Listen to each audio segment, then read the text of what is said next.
सुवर्णपुर जिला लछीपुर पंचायत महाविद्यालय में उद्घाटित हो 12 दिनिया बालिका आत्मरक्षा तालीम शिविर। मुख्य अतिथि भाव में लछीपुर फांडी अधिकारी भगवान पंडा जोग देइथिले। आत्मरक्षा कौशल और यार दैनंदिन जीवन सहित संपर्क उपरे से आलोकपात करथिले। एथिरे 120 जन छात्री सामिल होइथा बेले रीमा मिश्र और नम्रता खेती सेमानंकु प्रशिक्षण देउछंती।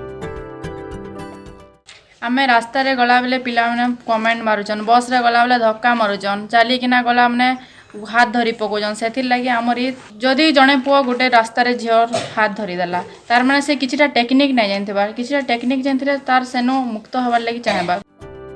Sonpur Jyoti Prakash Panigrahi report त्रिरंगा TV.